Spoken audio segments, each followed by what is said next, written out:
Delight IAS में मैं kiwi Singh आप सभी का स्वागत करती हूँ। आज के इस वीडियो में हम अपने एनसीईआरटी समरी कोर्स में क्लास 12 के पार्ट 2 के अध्याय 3 एक साम्राज्य की राजधानी विजयनगर इसके बारे में पढ़ेंगे। इस अध्याय में हम विजयनगर, हम्पी, उनके शासक और उनकी शासन व्यवस्था के बारे में पढ़ेंगे। विजयनगर साम्राज्य और हम्पी हमारे आर्ट एंड कल्चर और हिस्ट्री दोनों ही पॉइंट ऑफ व्यू से बहुत इंपॉर्टेंट है। यहाँ इस समय के जो मंदिरों की स्थापत्य कला है और मंदिरों के बारे में जितनी भी चीज़ें दी हुई हैं वो सब हमारे आर्ट एंड कल्चर में बहुत इंपॉर्टेंट हमेशा से रहा है। लेकिन इस चैप्टर में हम इसका ओवरव्यू लेंगे, मतलब उसकी बाकी चीज़ों के बारे में भी पढ़ेंगे। ठीक है, चलिए बढ़ते हैं अपने प्रश्न की तरफ। आज का प्रश्न है, हम्पी को राष्ट्रीय महत्व के स्थल के रूप में कब मान्यता दी गई थी? 1976, 1979, 1680 या 1999 में? इसका उत्तर मैं आपको वीडियो ख़त्म होने पर बताऊंगी। चलिए बढ़ते हैं अपने चैप्टर की तरफ। हम जानते हैं हम्पी के बारे में।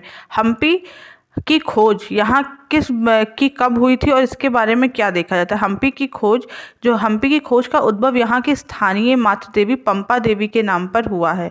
इसकी खोज 1815 में भारत के सबसे पहले सर्वेयर जनरल कॉलिन मैकेंजी ने करी थी।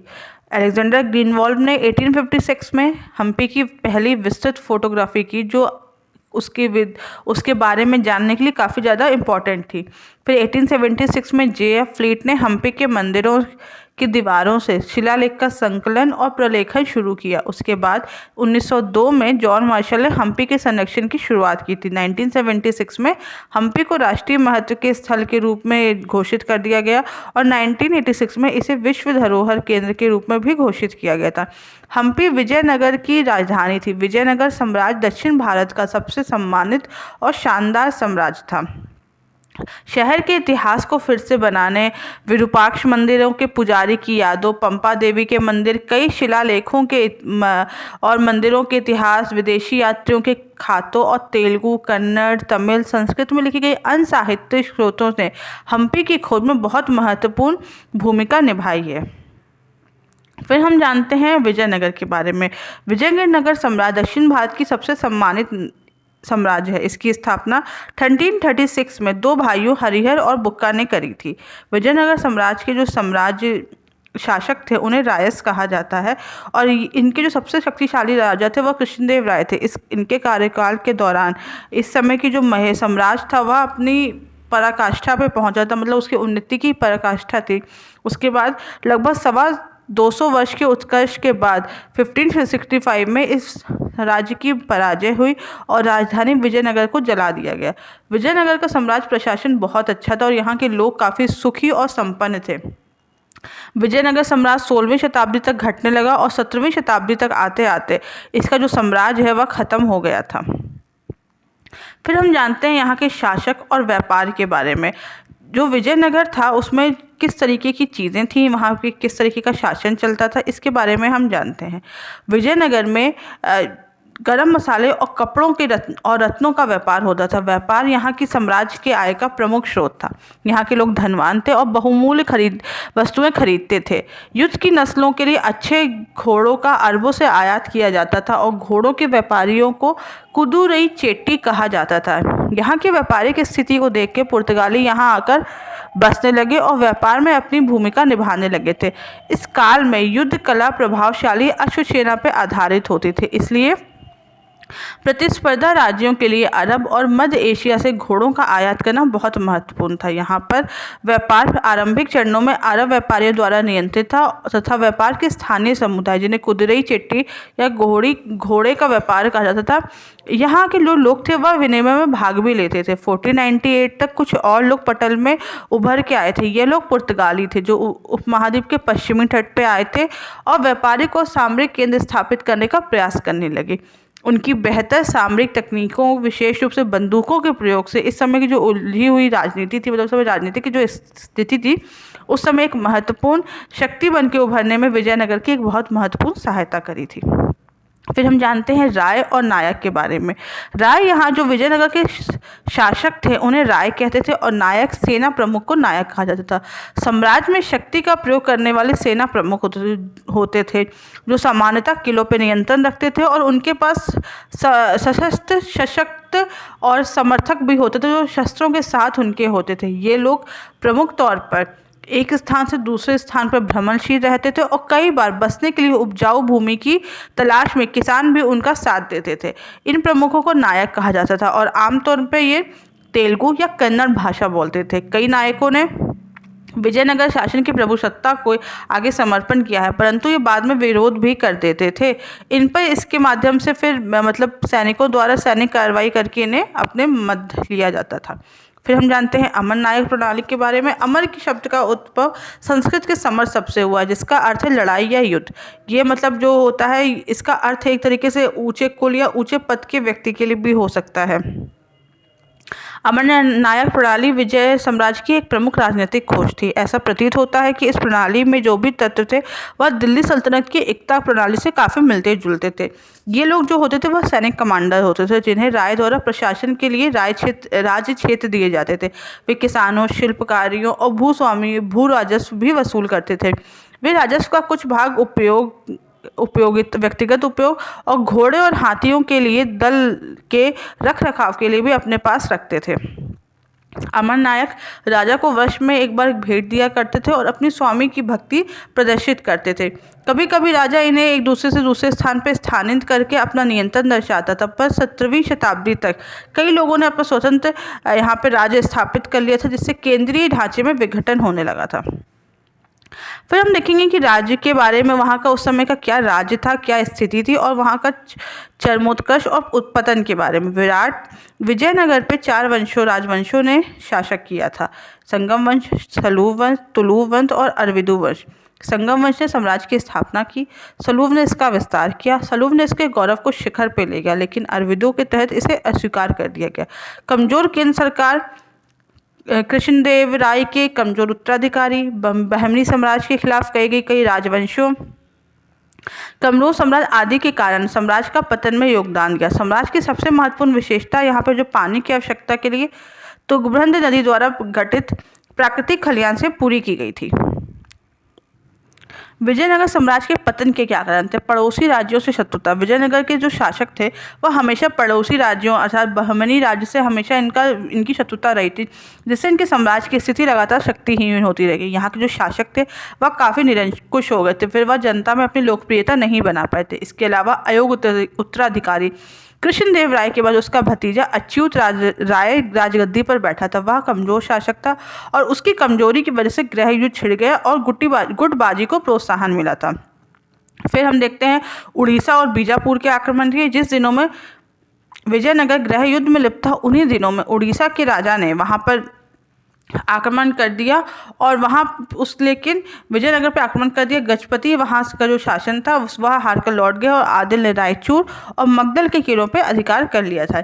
इसके अलावा गोलकुंडा और बीजापुर के विरुद्ध जो सैन्य अभियान चलाए थे इससे उनकी शक्ति काफ़ी कमज़ोर हो गई थी। दक्षिण के मुस्लिम सियासतों ने इनके खिलाफ एक संघ बना लिया था। तालीकोटा का युद्ध और ये विजय साम्राज्य का अंत था। 1565 में यह युद्ध हुआ और विजयनगर और बीजापुर, अहमदनगर और गोलकुंडा के बीच में हुआ था। मतलब एक तरफ विजयनगर था और एक तरफ ये तीनों थे।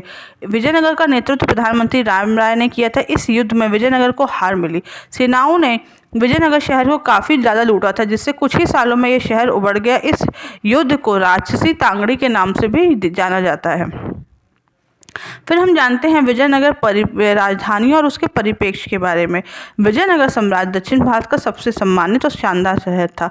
विजयनगर की जो जलापूर्ति थी उसके बारे में जब हम देखेंगे कि विजयनगर में 2 नदियां बहती थी। यहाँ पे जो एक थी कृष्णा नदी और दूसरी थी तुंगभद्रा नदी। उसके अलावा यहाँ पे जो कृष्णदेव राव ने यहाँ पे नदियों पर बांध बनवाए थे, जिससे विजयनगर में जलापूर्ति की व्यवस्था होती थी। और फिर हम देखते हैं कमलपुरम जलाशय के बारे में। इसका जलाशय का निर्माण 15वीं शताब्दी के आरंभिक वर्षों में हुआ था। इस जलाशय से आसपास के क्षेत्रों को सींचा जाता था और एक नहर के माध्यम से राजकीय केंद्र की तरफ भी लेके जाया जाता था, जिससे उस समय की जो स्थिति थी जो वहाँ पानी की स्थिति थी वह काफ़ी अच्छी रही थी, और वहाँ पे लोगों को इस स्थिति से जो ये प्रायद्वीप है ना, ये सबसे शुष्क क्षेत्रों में से एक है, लेकिन इस शहर के लिए पानी को संग्रहित करने के लिए कई व्यवस्था अपनाई गई, और इन व्यवस्था से जो थे वहाँ से उनकी कृषि के लिए, उनकी जो सामान्य जीवन के लिए ये चीज़ें काफ़ी अच्छी बन गई थी। फिर हम जानते हैं किलेबंदियों और सड़कों के बारे में। 15वीं शताब्दी में जब हम दीवारों पर नज़र मारते हैं तो ऐसा लगता है कि उन्हें एक तरीके से घेरा गया है, और 15वीं शताब्दी में फारस के शासक के द्वारा कालीकट, जो कि कोज़ीकट में यहाँ भेजा गया था, और वहाँ के दूत अब्दुल रज़्ज़ाक़ किलेबंदी से बहुत ज़्यादा प्रभावित हुए थे। उन्होंने दुर्ग की पंक्तियों का 7 पंक्तियों में उल्लेख किया है। पहला, इसमें न केवल शहर को बल्कि कृषि युक्त आसपास की क्षेत्रों और जंगलों को भी घेरा है। इसके अलावा यहाँ पे सबसे जो बाहरी दीवार है वह शहर के चारों ओर बनी पहाड़ियों को आपस में जोड़ती है। यह विशाल राजगिरी पहाड़ी और इसकी रचना बहुत शून्यकार सी है। गारा को या जोड़ने के लिए किसी भी वस्तु का या किसी भी के निर्माण का प्रयोग नहीं किया गया है। इस किलेबंदी की सबसे महत्वपूर्ण बात यह है कि इसमें खेतों को भी घेरा गया है। अच्छा, क्यों घेरा गया है? इसमें कृषि भूभाग को क्यों सम्मिलित किया गया है? अक्सर मध्यकालीन घेरबंदियों का मुख्य उद्देश्य प्रतिपक्ष को खाद्य सामग्री से वंचित करने के लिए समर्पित करने के लिए बाध्य करना होता था। यह घेरबंदियां कई महीनों और कई वर्षों तक चल सकती थी। आमतौर पर शासक ऐसी परिस्थितियों से निपटने के लिए किलेबंदी क्षेत्रों के भीतर ही विशाल अन्नगारों का निर्माण करते थे। इसलिए विजयनगर के शासकों ने पूरे कृषि भूभाग को बचाने और के लिए अधिक महंगी तथा नीति को अपनाया था। दूसरे, किलेबंदी नगरीय क्षेत्रों के आंतरिक भागों के चारों तरफ बढ़ी हुई थी, जिससे तीसरे से शासकीय केंद्र को घेरा गया था। फिर हम जानते हैं राजकीय केंद्रों के बारे में, और किस तरीके से ये जो स्थिति थी या जो शाही केंद्र था उससे क्या उस समय की स्थिति बनी हुई थी। जो छवि का जो शाही केंद्र था वह हम्पी के दक्षिण भाग में स्थित है, दक्षिण पश्चिमी भाग में हम्पी का शाही केंद्र। इसमें लगभग 60 से अधिक मंदिर थे। 30 भवन परिसरों की पहचान महलों के रूप में की गई है। राजा का महल बाड़ों में सबसे बड़ा था और इसमें 2 मंच थे, दर्शक हॉल और महानवमी डिब्बा। शाही केंद्र में कुछ खूबसूरत इमारतें थी, जैसे कमल महल, हजारा राम मंदिर आदि। सबसे पहले जानते हैं महानवमी डिब्बा के बारे में। यह शहर के उच्चतम बिंदुओं में से एक स्थित है। इसे महानवमी डिब्बा एक विशाल मंच है जो लगभग 11,000 वर्ग फुट से 40 फीट तक ऊंचाई तक बढ़ता है। यहाँ पे विभिन्न समारोह किए जाते थे। अब महानवमी क्या होती है? महानवमी का शाब्दिक अर्थ 9 दिन तक चलने वाला पर्व अर्थात महानवा दिन है। इस संरचना से जुड़े अनुष्ठान सितंबर और अक्टूबर के दौरान किए जाते थे। मतलब जिस समय, जैसा हम मान सकते हैं कि वर्तमान में जो दशहरा या दुर्गा पूजा जैसा त्यौहार है, वही उस समय का ये त्यौहार माना जाता था। इस अवसर पर अनेक राजकीय कर्मकांड निष्पादित किए जाते थे। इस अवसर पर विजयनगर शासक अपने रुतबे, ताकत का प्रदर्शन करते थे। इस अवसर पर धर्म की जो पूजा होती थी उसमें मूर्ति पूजा, राज के अश्व की पूजा के साथ साथ भैंसे तथा अन्य जानवरों की बलि भी दी जाती थी। इसके साथ नृत्य, कुश्ती प्रतिस्पर्धा और साज लगे घोड़ों का भी घोड़े हथियार अधीनस्थ राजाओं को उसके अतिथियों को दी जाती थी। इन उत्सवों के गहन सांकेतिक अर्थ थे। मतलब ये सिर्फ उत्सव नहीं थे, इनका कुछ अर्थ भी था। त्यौहार के अंतिम दिन राजा अपने नायकों की सेना को खुले मैदान में नियोजित समारोह में निरीक्षण करते थे, और इसके साथ साथ नायक राजा के लिए बहुत बड़ी मात्रा में भेंट भी लाते थे। फिर हम जानते हैं हम्पी के मंदिरों के बारे में। हम इस क्षेत्र के मंदिर का इतिहास एक बहुत बड़ा है। पल्लव, चालुक्य, होयसल, चोल सभी शासकों ने मंदिरों के निर्माण को प्रोत्साहित किया है। मंदिरों को धार्मिक, सामाजिक, सांस्कृतिक, आर्थिक और शिक्षा के केंद्र के रूप में भी विकसित किया गया है। इसके साथ साथ हम जो ये देखेंगे, विरूपाक्ष और पंपा देवी की श्राइन 2 बहुत महत्वपूर्ण पवित्र केंद्र है। विजयनगर के राजाओं ने भगवान विरूपाक्ष की ओर से शासन करने का दावा किया है। उन्होंने हिंदू सुल्ताना, जो कि अरबी भाषा सुल्तान का संस्कृतिकरण है, का उपयोग करके अपने आप को वहाँ से काफ़ी करीब संबंध होने का संकेत दिया है। मंदिर की वास्तुकला के संदर्भ में विजयनगर के शासकों द्वारा रायस, गोपुरम और मंडप विकसित किए गए थे। कृष्णदेव राय ने विरूपाक्ष मंदिर में मुख्य मंदिर के सामने हॉल बनाया, जिसे उन्होंने पूर्वी गोपुरम भी कहा था। मंदिरों में जो हॉल था उसका उपयोग संगीत, नृत्य, नाटक, देवताओं के विवाह आदि के विशेष कार्यक्रम में किया जाता था।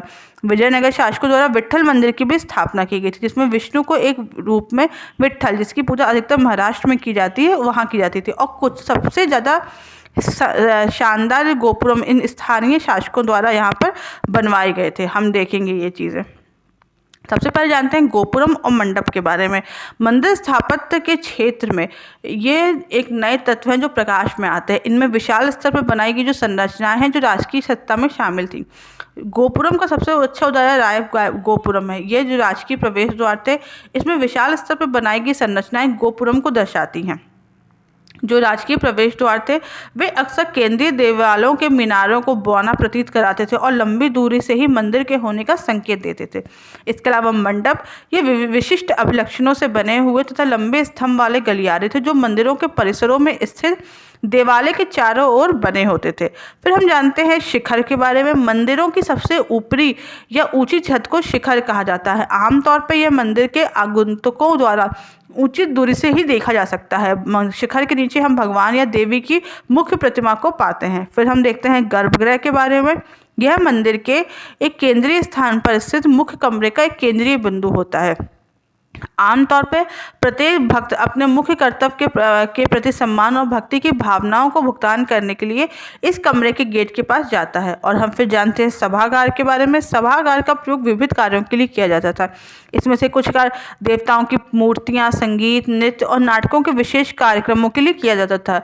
अन्य सभी सभागारों का प्रयोग देवी देवताओं के विवाह के उत्सव पर आनंद मनाने, कुछ का प्रयोग देवी देवताओं को झुलाने के लिए विशिष्ट मूर्तियों के लिए किया जाता था। और जो ये होता था, ये केंद्रीय जो मूर्तियां स्थापित होती थी, ये केंद्रीय देवालों में स्थापित मूर्तियों से भिन्न होती थी।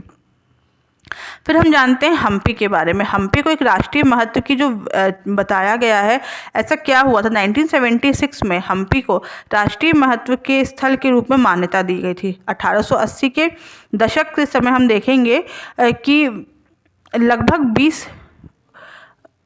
20 वर्षों में दुनिया भर के दर्जनों विद्वानों ने हम्पी के और विजयनगर के इतिहास के पुनर्निर्माण के कार्य में योगदान दिया है। 1980 के दशक में शुरुआती सर्वेक्षण में भारतीय पुरातत्व सर्वेक्षण द्वारा विभिन्न प्रकार की रिकॉर्डिंग और तकनीकी का प्रयोग किया गया, जिसके द्वारा सड़कों, रास्तों और बाजारों के निशान आदि ठीक किए गए थे। उसके बाद John M Fritz, John Nickel, MS Nagaraja Rao ने वर्षों तक इसमें काम किया और साइट का महत्वपूर्ण आकलन किया गया। यात्रियों द्वारा छोड़े गए विवरण से हमें उस समय के जीवंत जीवन के कुछ पहलुओं को समेटने की अनुमति मिलती है और उससे हमें काफ़ी चीज़ें पता चलती हैं। फिर हम देखेंगे कि विजयनगर के बारे में जो है, जो निरंतर शोध चलता चला जा रहा है। जो इमारतें हैं वह जीवित हैं, मतलब ऐसा कहा जाता है कि जो इमारतें होती हैं वह जीवित होती हैं। वहाँ की जो सामग्रियाँ, तकनीकें, बिल्डर, संरक्षकों और विजयनगर साम्राज्य के सांस्कृतिक संदर्भ के बारे में ये लगातार विचार व्यक्त करती हैं। इस प्रकार हम साहित्य, शिलालेख और लोकप्रिय परंपराओं की जानकारी से इन्हें जोड़ते हैं। लेकिन वास्तुशिल्प सुविधाओं की जांच हमें उन जगहों के बारे में नहीं बताती है जहां आम लोग रहते थे। वहां के राजमिस्त्री, पत्थरबाज, मूर्तिकारों को किस तरीके की मूर्ति मिलती थी, या भवन निर्माण सामग्री कैसे पहुंचाई गई, या कितने अनेक प्रश्न हैं, या इन्होंने किस तरीके से इनकी जो प्रक्रिया थी, या फिर आर्किटेक्ट जिस तरीके का यूज़ हुआ, स्थापत्य उस समय क्या ऐसे यंत्र थे या ऐसी कौन सी टेक्निक्स थी जिसका वो प्रयोग करते थे। ये ऐसे अनेक सवाल हैं जो रह जाते हैं। अन्य स्रोतों का प्रयोग करके अनुसंधान को जारी रखना, जो कि उपलब्ध वास्तु उदाहरण विजयनगर के बारे में कुछ और सुराग दे सकते हैं। मतलब कि इसके बारे में अभी भी चीज़ें लोग रिसर्च करते ही हैं, कुछ जानते ही रहते हैं और कई चीज़ों से, कई सोर्सेज से पता करने का प्रयास करते रहते हैं। चलिए आते हैं आज के प्रश्न की तरफ। आज का प्रश्न था कि हम्पी को राष्ट्रीय महत्व के स्थल के रूप में कब मान्यता दी गई थी। तो इसका उत्तर है 1976 में। आज के वीडियो में बस इतना ही। आपको इस वीडियो से रिलेटेड कोई भी डाउट हो तो आप मुझे कमेंट बॉक्स में बताएं और फ्री PDF के लिए हमारे टेलीग्राम ग्रुप को ज्वाइन करें। Thank you so much.